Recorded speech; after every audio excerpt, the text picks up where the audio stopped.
सनातन योग विद्या चैनल में आप सबका स्वागत है। पंचमहाभूत, आप सोच रहे होंगे कि ये कहां से आया, वो भी योग में, है ना? दरअसल ये है तो सब है। आप हो, मैं हूं, ये सारी सृष्टि है,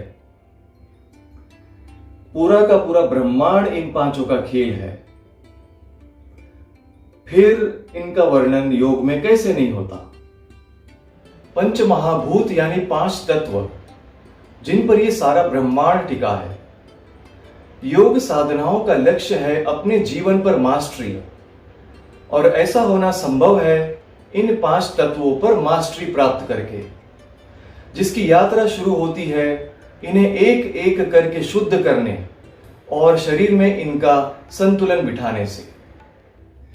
आइए अब इन्हें हम स्थूल से सूक्ष्म के क्रम में समझने की कोशिश करते हैं। अभी स्थूल क्या हुआ? स्थूल यानी वो जो ठोस है, जिसे हम जड़ भी कहते हैं, उदाहरण के तौर पर पत्थर। और सूक्ष्म क्या हुआ? सूक्ष्म के लिए हम कह सकते हैं जो हल्का हो या महीन हो।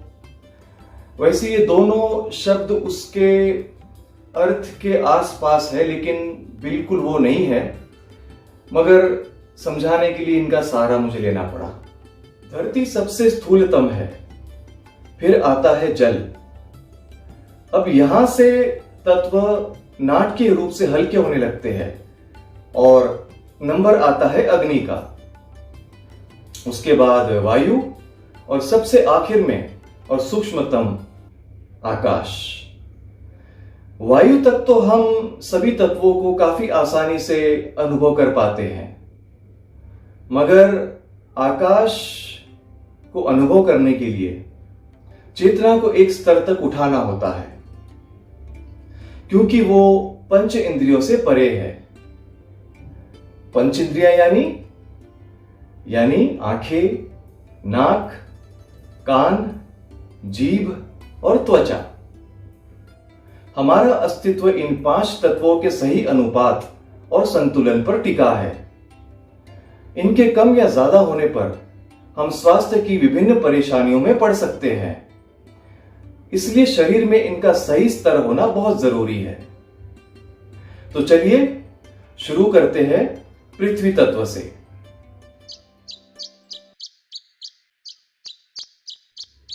इस तत्व से कौन परिचित नहीं?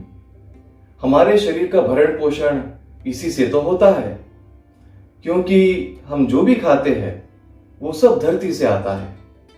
इसका शरीर से सीधा संबंध होने के कारण उसे प्रबल और मजबूत बनाने में पृथ्वी तत्व का बहुत बड़ा योगदान है।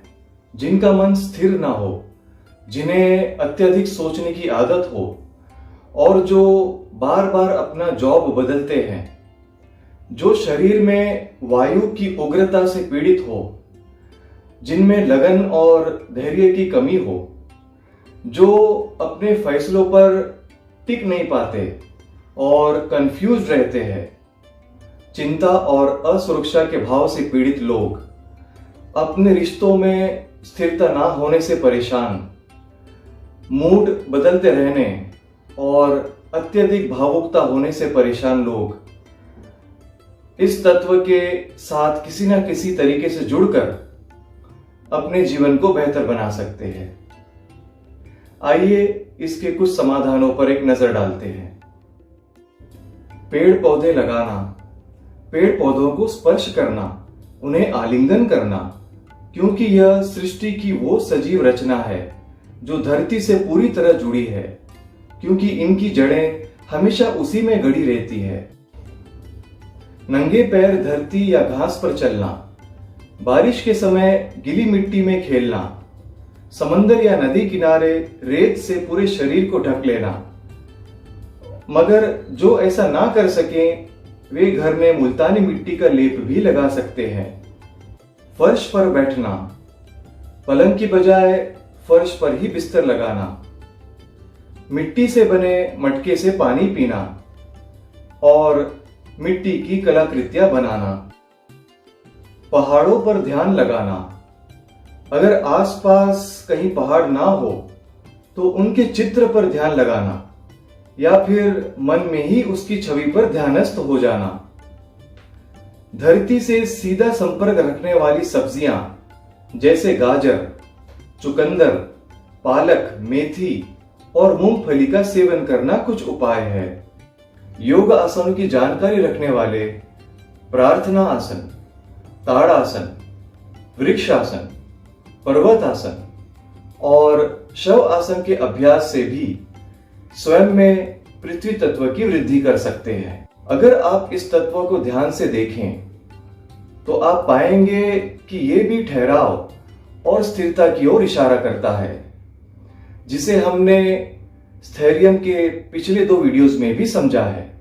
गए गुरुवार को आप में से कई लोग पर्युषण की समाप्ति और गणपति के आगमन में व्यस्त थे। उस दिन स्थैर्यम पर लोगों के प्रश्न और अनुभव पर चर्चा हुई थी। मैं चाहूंगा कि आप उस पर भी एक नजर डालें।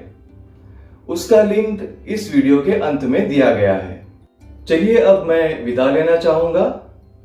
अगले सप्ताह जल तत्व में गोते लगाने के लिए तैयार रहे। उम्मीद करता हूं कि आज साझा की गई बातों का अनुसरण करके आप अपने जीवन को शांति और खुशहाली की तरफ ले जाने का पूरा प्रयास करेंगे।